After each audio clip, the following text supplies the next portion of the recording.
எல்லாருக்கும் வணக்கம். So film appreciation forum in association with கலை கலாச்சாரம் நாங்கள் வாரம் வந்துட்டு உலக சினிமா திரையிடல் இது செஞ்சுட்டு வந்துருக்கோம். சில முக்கியமான இன்டர்நேஷ்னல் ஃபிலிம்ஸ் வந்துட்டு ஸ்க்ரீன் பண்ணி அதை பற்றின ஒரு இன்டராக்டிவ் செஷன் வந்து கண்டக்ட் பண்ணிட்டு இருக்கோம். அந்த வரிசையில் லாஸ்ட் வீக் போன வாரம் வந்துட்டு இது ரொம்ப இம்பார்ட்டன்ட் கிளாசிக்ஸ் நாங்கள் ஸ்டார்ட் பண்ணோம் அப்படிங்கிற ஒரு இன்டென்ஷன் இருக்குது. மோஸ்ட்லி இந்த வேர்ல்டு ஃபிலிம் சீரீஸோட கான்செப்ட் எப்படி இருக்குன்னா, கான்டெம்பரரி ஃபிலிம் மேக்கர்ஸ் இருக்காங்க இல்லையா, லைக் ஷாஷாங்க் ரெடம்ப்ஷன் மாதிரியான மூவிஸோ இல்லைன்னா வந்து கொரியன்ல மெமரிஸ் ஆஃப் மர்டர் மாதிரியோ அந்த மாதிரி சில இப்போ கான்டெம்பரரி செஷன்ஸில் சீசன்ஸில் இருக்கிற மூவிஸாக போட்டுட்டு இருக்கோம். ஸோ கிளாசிக்ஸும் போடணும் அப்படிங்கிற ஒரு இனிஷியேட்டிவ் வந்து போன வாரம் நாங்கள் ஸ்டார்ட் பண்ண ஒரு படம் வந்துட்டு சத்யஜித் ரே சாரோட ரொம்ப முக்கியமான படமான பத்தேர் பாஞ்சாலி அப்படிங்கிற படம் நம்ம போட்டோம். ஸோ இன்னைக்கு இந்த சீசன் இன்னைக்கு இந்த வீக்ல இன்னைக்கு நம்ம பார்க்க போற படம் வந்துட்டு அபரிஜித்தோ. இதுவும் வந்துட்டு சத்யஜித் ரே சாரோட படம் தான், டைரக்ஷன் பண்ண படம் தான். நான் there is a connection. இப்போ இந்த அபரிஜித்தோ அப்படிங்கிறது எதுக்குள்ள வருது அப்படின்னு பார்த்தீங்கன்னா, இந்த அப்போ ட்ரிலாஜி அப்படிங்கிற ஒரு சீக்வன்ஸ்குள்ள தான் வருது. இந்த அப்போ ட்ரிலாஜிங்கிறது என்ன அப்படின்னா, பத்தேர் பாஞ்சாலி அப்படிங்கிற சத்யஜித் ரே சாரோட ஃபர்ஸ்ட் மூவி. அதுல அப்புன்னு ஒரு சிறுவன் வருவான், ஒரு சின்ன பையன் வருவான். அந்த பையனுக்கும் அவனோட அக்காவுக்கும் இருக்கக்கூடிய ரிலேஷன்ஷிப். அவங்க அப்பா ரொம்ப கஷ்டப்பட்டு இருப்பாரு, அவர் ஒரு ஸ்காலர், பட் அவருக்கு வேலை வாய்ப்பு இல்லாம ஊருக்கு போய் கிடைக்கிற வேலையெல்லாம் செஞ்சுட்டு அவரோட அந்த பவர்ட்டில இருந்து எப்படி வெளியே வராரு. ஸோ அதுக்கப்புறம் சீக்வன்ஸ் ஆஃப் ஈவெண்ட்ஸ் எப்படி ஆகும்னா, அவங்க அக்கா இறந்து போயிடுவாங்க. ஸோ அவங்களால அவங்க இருந்த வீடு வந்துட்டு ஆன்சிஸ்டர் ஹவுஸ் இல்லையா, தலைமுறைகளாக வந்துட்டு அந்த வீட்டில் என்ன சொல்லுவாங்க, ஆன்சிஸ்டர் ப்ராப்பர்ட்டி அவங்களோட வீடு, அது வந்து இடிஞ்சு விடுது அந்த மான்சூன் ஹெவி ரெயின்ஸ்ல.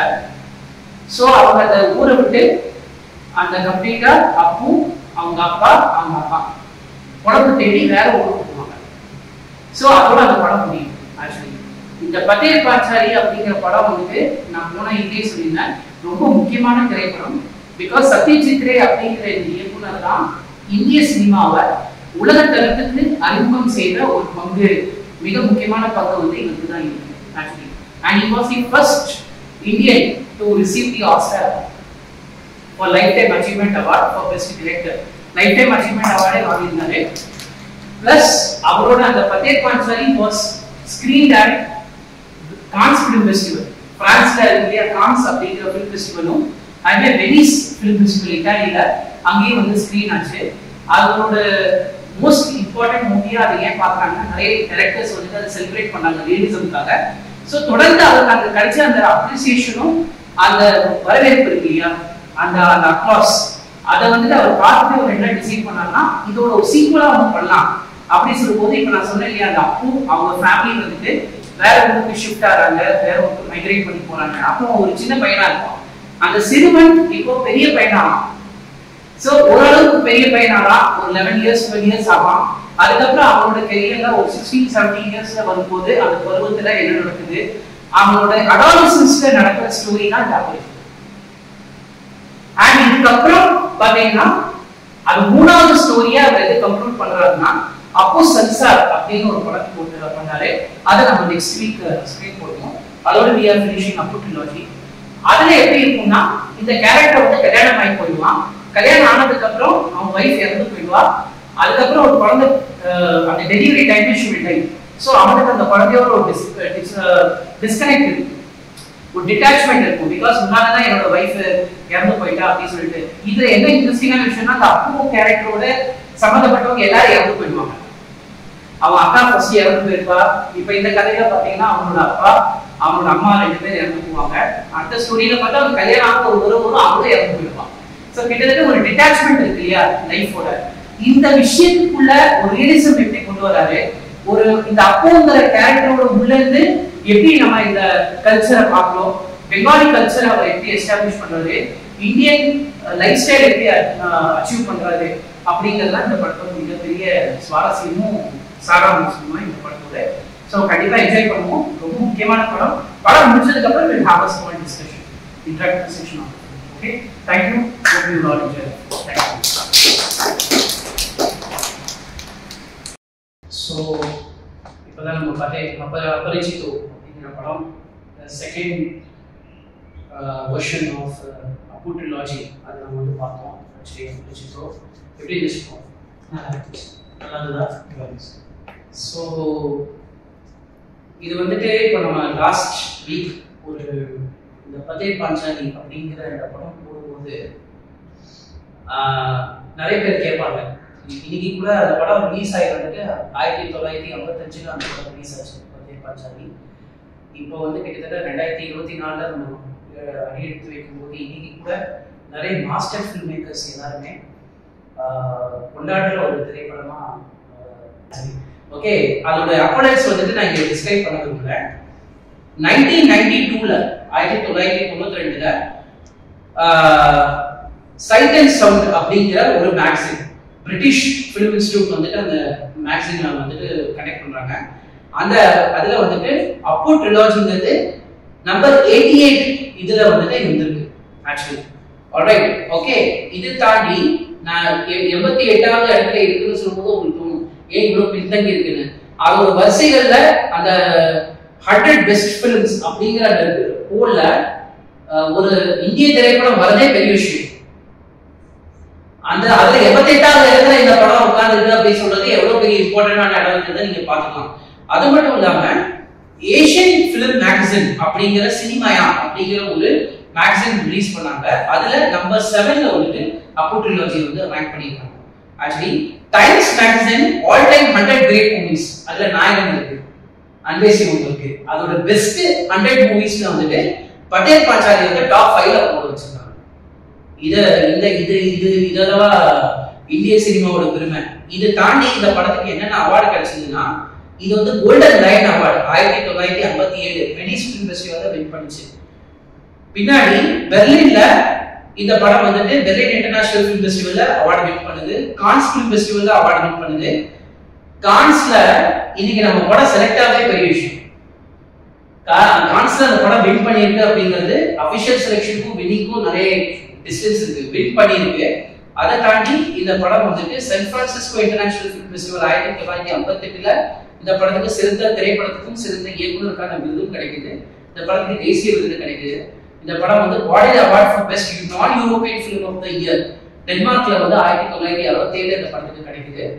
இதை தாண்டி Selznick golden laurel for the best film at Berlin international film festival இது வந்து வின் பண்ணுது ஆக்சுவலி. அண்ட் மோஸ்ட் இம்பார்ட்டன்ட்லி இந்த படம் was nominated for the best film and best foreign actress at 1959 British Academy Film Awards. So இவ்ளோ accolades, almost 19 accolades இந்த படம் win பண்ணிருக்கு. 19 accolades, major accolades வந்து இந்த படம் வின் பண்ணிருக்கு. So ஒரு திரைப்படத்தை வெறும் ஒரு பெங்காலில எடுத்து இந்தியன் சினிமாவா மட்டுமே ட்ரீட் பண்ணாம உலக அளவுல கொண்டு போய் இந்த படத்தை ஒரு அறிமுகப்படுத்தி இந்தியாவோட கல்ச்சரை நிலைநிறுத்திய ஒரு மகா மேதை இந்த சத்யஜித் ரே.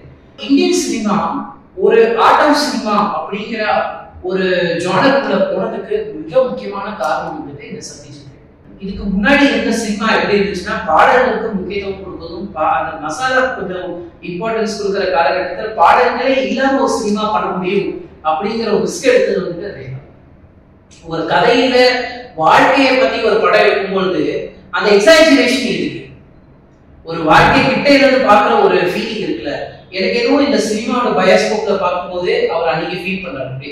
எனக்கு எதுவும் மற்ற படங்கள்லாம் பார்க்கும்போது I am not happy with the way they are narrating. எங்கேயோ அந்த ஒரு எக்ஸ்ட்ரா ஃபேக்டர் இருக்கு. இது கொஞ்சம் மெலோட்ராமேட்டிக்கா இருக்கு, கொஞ்சம் ஓவர் எக்ஸாஜரேஷனா இருக்கு. எனக்கு இந்த வாழ்க்கை பக்கத்துல இருந்து பார்க்கணுங்கிற அந்த ஒரு ஆர்வம் இருக்கு அப்படிங்கிறது ரே வந்துட்டு எந்த படங்கள்ல இருந்து காமிக்கணும்னு நினைக்கிறாருன்னா அவருக்கு எங்கேயிருந்து இந்த இன்ஃபுளுன்ஸ் வருதுன்னு பாத்தீங்கன்னா நிறைய யூரோப்பியன் ஃபிலிம்ஸ் வந்துட்டு அவர் பாதிச்சிருக்கு. நான் போன வாரத்திலேயே பதிவு பண்ணியிருப்பேன். ஒரு பிரெஞ்சு டைரக்டர் ஜீன் ரெனாயர் அப்படிங்கிற ஒரு டைரக்டர் கிட்ட தான் சத்யஜித் ரே சார் வந்துட்டு ஒர்க் பண்றாரு, அசிஸ்டண்டா ஒர்க் பண்றாரு. எந்த படத்துல ஒர்க் பண்றாருன்னா ரிவர் அப்படிங்கிற ஒரு டாக்குமெண்ட்ரியில ஒர்க் பண்றாரு. கொடாட் அப்படிங்கிற ஒரு director, கொடாட், பிரான்க்விஸ் டுஃபா, Agnes Vadda, Andre Pasan, இந்த மாதிரி ஒரு ரொம்ப முக்கிய மிகச்சிறந்த டைரக்டர்ஸோட பட்டியல்ல நான் சொல்றது எரிக் ராமர் இந்த மாதிரி டைரக்டர்ஸோட பட்டியல்ல கிட்டத்தட்ட இந்த குரூப்ல வரக்கூடிய டைரக்டர்ஸோட ஃபிலிம்ஸ்ல ரெனாயரோட ஃபிலிம்ஸ் ரொம்ப முக்கியம். ஜீன் ரெனாயர்ங்கிறது அப்பதான் ட்ரெடிஷனலா பெரிய டைரக்டரா வராரு. இப்போ நம்ம சினிமால ஒரு பூம் ஆறாங்க, அந்த மணிரத்னம் சார் ஒரு ட்ரெயின்ல பூம் ஆனார்ல, அந்த மாதிரி பூம் ஆகிட்டு இருந்தாரு. ஸோ அவர்கிட்ட வேலை செய்யும் போது என்னாச்சுன்னா, he got an opportunity to attend Edinburgh International Film Festival.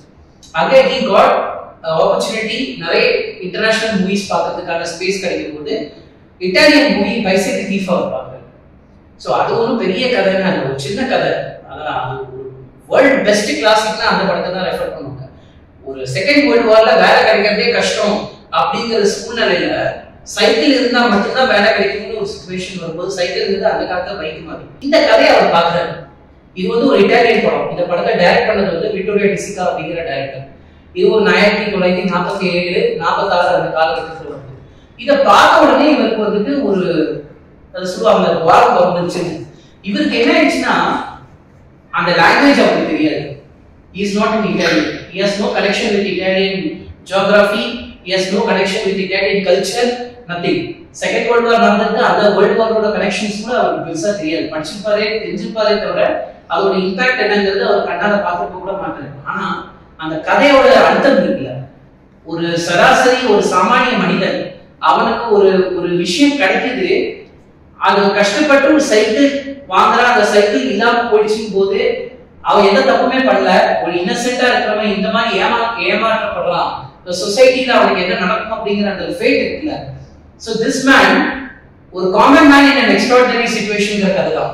இவன் போய் தேடுற அந்த ஒரு வழி இருக்குல்ல, அந்த தேடல் இருக்குல்ல, இது எங்கேயோ ரே வந்துட்டு இது ஒரு இட்டாலியன் மூவி கிடையாது, இது என்னோட வாழ்க்கையில நடந்த கதைங்கிற ஒரு இன்ட்ரோடக்ஷன் கொடுக்குது, ஒரு கனெக்ஷன்ஸ் கொடுத்தது. அவர் டிசைட் பண்றாரு, இல்லப்பா எனக்கு இந்த மாதிரி ஒரு ரியலிஸ்டிக்கான ஒரு படம் தான் பண்ணணும். இப்போ உங்களுக்கு ஓரளவுக்கு இந்த படத்தோட இம்பாக்ட் என்னங்கிறது புரிஞ்சிருக்கும். அது ஸ்விட்ச் ஆன், நீங்க உங்களுக்கு என்ன ஃபீல் ஆச்சு அப்படிங்கிறத நீங்க சொல்லுங்க. நீங்க சொல்லுங்க படம் ஆக்சுவல் மூவி இந்த படத்தை தான் பார்க்கும்போது எப்படி ஃபீல் பண்ணுறோம் அப்படின்னா, first of all it's honest way of story. நம்ம நிறைய கமர்ஷியல் படங்களை பார்த்து பழகினோம், ஹீரோயிசம் இந்த மாதிரி டோன்ஸ் எல்லாமே நிறைய இருக்கும், ஹைப் இருக்கும், ஒரு எக்ஸைட்மெண்ட் இருக்கும். பட் ரியாலிட்டியில இது கிடையவே கிடையாது இல்லையா. ரொம்ப ஒரு ஹைலி ஹானஸ்ட், ஒரு யதார்த்தம், டே டு டே லைஃப், நம்ம பக்கத்து வீட்டில் இருக்கக்கூடிய ஒரு ஸ்டோரி பார்க்குற மாதிரி ஸ்டோரி.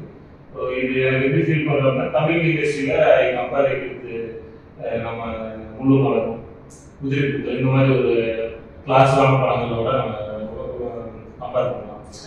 ரியலி ஆனஸ்ட் சொல்றீங்கன்னா குதிரை புத்தகம் அப்படிதான் அன்காம்ப்ரமைஸ் மூவி. இதெல்லாம் கண்டிப்பா இதுவும் வந்து அந்த கேட்டகரியில் தான் வந்து நம்ம அவங்களுக்கெல்லாம் இவங்க தான் முன்னோடியாகவே இருக்கணும். முழு படம் சொல்லும்போது அதோட கேமராமேன் பார்க்கும்போது ரொம்பவும் இன்ட்ரெஸ்டிங்கா இருக்கு. அந்த காலகட்டத்தில் இவ்வளவு கிளியரா போர்ட்ரேட் பண்ணியிருக்காங்க சினிமாட்டோகிராஃபி இந்த படத்துல. நம்ம பழைய படங்கள் பார்க்கும்போது இது ஆல்மோஸ்ட் இப்போ வரக்கூடிய படங்களோடய இந்த சினிமாட்டோகிராஃபி நம்ம கம்பேர் பண்ணலாம். லேண்ட்ஸ்கேப் அழகாக காட்டியிருக்காங்க. அந்த பனாரஸ் ஸ்டார்டிங்ல அவர் அந்த கடற்கரை ரிவர் பேங்க்ல குளிக்கிறது, அங்க இருக்கக்கூடிய பனிக்கட்டுகள் அவர் ஏறி இறங்குறது ரொம்ப அழகாக காட்டியிருக்காங்க. அதுக்கப்புறம் அந்த ட்ரெயின் ஜெர்னி அதையும் வந்து அந்த காலத்துல மக்கள் எப்படி ட்ரெயின்ல போயிட்டு இருக்காங்க, அவங்களோட லைஃப் ஸ்டைல் ரொம்ப யதார்த்தமா அழகா போட்டு பண்ணியிருந்தாங்க. வில்லேஜ் லைஃப் அவங்க அம்மா கேரக்டர் இப்போ அந்த பீரியட்ல இன்னும் எப்படி இருந்தாங்க, அவங்களோட பிஹேவியர் சென்ஸ் எப்படி இருக்குது, இதெல்லாமே வந்து அவங்க சிட்டியில இருக்கும்போது காட்டியிருப்பாங்க, வில்லேஜஸ்ல இருக்கும்போது காட்டியிருப்பாங்க. அவங்க அப்ரோச் அதர் திங்ஸ் மற்றவங்க வந்து எப்படி பழகுறாங்க, எல்லாத்தையும் வந்து அவங்களோட லைஃப் ஸ்டைல் ரொம்ப அழகா போட்டு பண்ணியிருக்காங்க. நீங்க என்ன ஃபீல் பண்ணீங்க மூவி? தேவிபாரதி ரைட்டர் அது எதை எழுதணும் அப்படின்னு, கதையை எதை பண்ணணும், வாழ்க்கையை எழுதக்கூடாது, வாழ்க்கைன்னா இது எல்லாருடைய வாழ்க்கையும் எழுதக்கூடாது, அது அப்படியே இங்கே சினிமாவை பார்க்குறேன், வாழ்க்கையை சினிமாவை எடுக்காம இருக்கக்கூடாது அப்படின்னு இந்த படத்தை கொஞ்சம் சொல்லு. இந்த பண்பாடு கலாச்சாரம் அவங்க எங்கேயோ ஒரு ஓட்டம் இருக்காங்க, நம்ம எங்கேயோ இங்கே இங்கே உட்காந்துட்டு அது பார்க்கும்பொழுது இந்த பண்பாடு கலாச்சாரம் இங்கே எக்கச்சக்கமாக நம்ம இதில் புரிஞ்சுக்கிறது, இது எல்லாம் இருக்கு போட்டு நம்ம வேற எதையோ தேடி ஓடிட்டு இருக்கோமே, இது எல்லாம் படமாக எப்படி மாற்றணும் அப்படிங்கிற ஒரு படம். அதுதான் இந்த உலக சினிமாவை பேசும்போதுன்னா அடிக்கடி ஒரு விஷயம் சொல்லுவோம், மொழியை தாண்டி கலாச்சாரத்தை தாண்டி நம்ம அந்த ஹியூமன் எமோஷன் அப்படிங்கிறது வந்துட்டு கை வச்சாலே அது மிகப்பெரிய டேஞ்சர். அது கை வச்சுட்டாலே வந்துட்டு அதை விட ஒரு இன்ட்ரெஸ்டிங்கான ஒரு ஏரியா எதுவுமே கிடையாது. அதாவது இன்னைக்கு நீங்கள் இரானியன் மூவிஸ் பார்க்குறாங்க, கொரியன் ஃபிலிம்ஸை ரசிக்கிறாங்க. யார் ஈரானும் கொரியனும் போயிட்டு அந்த கல்ச்சரோட போய் வாங்க, அவங்க எதை என்ஜாய் பண்ணுறாங்கன்னா அந்த எமோஷன்ஸ் தான், அந்த ஃபீலிங்ஸ் தான். ஸோ அது அடிக்கடி ப்ரூவ் ஆகும். இந்த மாதிரி master films, classics, master pieces இருக்கு இல்லையா, இதெல்லாம் என்ன ப்ரூவ் பண்ணுதுன்னா டெக்னாலஜி காலத்தில் வித்தியாசமாக வரலாம், நெரேட்டிவ் ஸ்டைல் மாறலாம், எல்லாமே மாறலாம், ஆனால் எமோஷன் அண்ட் ஃபீலிங்ஸ் வந்து எனக்குமே மாறாது. அப்புறம் அந்த சந்தில் ஓடி ஓடி அன்னைக்கு ஒரு சின்ன சந்தில் மாடு இருந்தது. இந்த மாடுக்கு எப்படி கடந்து போவான்னு சொல்லி நான் அப்படியே பார்த்துட்டு இருக்கு. ஷார்ட் அப்படி மாட்டவே ஃபோக்கஸ் வச்சுருக்கேன். சின்ன ஒரு கேப் இருக்கு, அதில் பூந்து வரும். அப்புறம் நான் இது எப்படி பார்த்தோம்னா இது மகிழ்ச்சியான தருணம், இதை கடந்து போயிட்டோம். ஒரு தடவை பேக் பெட்டிகள் தூக்கி ரயில்வே ஸ்டேஷன் போயிட்டு அப்படியே மெதுவாக நடந்து கட்டணம் சொல்லி பார்த்துட்டு அப்படியே நிற்பான். அதுக்கப்புறம் இது வாழ்ந்துதான் ஆகணும் அப்படின்னு ஒரு மைண்ட் செட் இந்த இல்லை, அதுக்கு பெரிய பில்டிங்ல மெதுவாக நுழைய ஆரம்பிச்சேன். நம்ம இங்கே ஏஷியன் பெயிண்ட்ஸ் மாதிரி வெள்ளையடிச்சு அதெல்லாம் நம்ம பேசலாம். பிளாக் அண்ட் ஒயிட் மூவில என்னங்க ரசிக்க முடியும், நிறைய பேர் இருக்காங்க. நிறைய பேர் கேட்பாங்க பிளாக் அண்ட் ஒயிட் சொல்லணுமா அப்படின்னு. பிளாக் அண்ட் ஒயிட்ல அந்த மேஜிக் இருந்திருக்கேன், அது பார்க்கும்போது அப்படியே கண்ணில் ஒத்திக்கிற மாதிரி இருந்திருக்கேன். ரொம்ப சந்தோஷமா இருக்கு. இந்த மாதிரி ஒரு நல்ல படம் பார்த்துட்டு, படம் பார்த்ததை விட தாண்டி இவ்வளோ விஷயம், இப்போ நான் ஒன்று சொல்றேன், நீங்க ஒன்று பார்க்குறீங்க, நீங்க ஒன்று பார்க்குறீங்க, நீங்க ஒன்று சொல்றீங்க, அதில் இருக்கிற ஒரு லேர்னிங் இருக்கு இல்லையா. இதுக்கு இதெல்லாம் இதே ஃபிலிம் ஸ்கூல் மாதிரி தான், நம்ம இங்கேயே லேர்ன் பண்ணலாம். சினிமா நம்ம வந்துட்டு வேற எங்கேயும் தனியாக போய் படிக்கிறது பார்த்து தவிர்த்து ஒரு ஃபிலிம் அப்ரிசியேஷனுங்கிறதுக்கான கான்செப்டே அதுதான். ஒரு படத்தை எப்படி பார்க்கணும், ஒரு படத்தை எப்படி ரசிக்கணும் அப்படிங்கிறது ஒரு இன்டேக் இருக்கும் இல்லையா. அதை எனக்கு சந்தோஷமா இருக்கும். ஒவ்வொரு தடவை அந்த ஒரு மீட்டிங்ஸ் வரும்போதும், இந்த மாதிரி ஒரு கிளாசிக்ஸை பார்க்கும்போதும், ஒவ்வொருத்தரும் அவங்க கொடுக்குற இந்த இன்டர்பிரிட்டேஷன்ஸ் இருக்கு இல்லையா, அது ரொம்ப சந்தோஷமா இருக்கும். அவர் வந்து ப்ரோக்ராம் பண்ணிட்டு இருப்பாரு. ஆக்சுவலி அந்த ஊரில் வந்துட்டு அந்த கேரக்டர் இருப்பாங்க பிராமின்ஸ் வந்துட்டு அவங்க அந்த மந்திரம் சொல்றதும் அந்த இதுதான் அவங்களோட. இப்போ கூட அவங்க ஈவினிங் அவ்வளோதான், அந்த மந்திரம் சொல்றது அதில் போய் பண்ணுறதுல வர வருமானம் தான் அவங்க ஃபேமிலி. ஸோ ரொம்ப சந்தோஷமா இருக்கு. இதே மாதிரி ஒரு ஃபோரம்ல நிச்சயமா இதே மாதிரி இன்னொரு முக்கியமான ஒரு கிளாஸஸோட சந்திக்கிறேன். Thank you so much.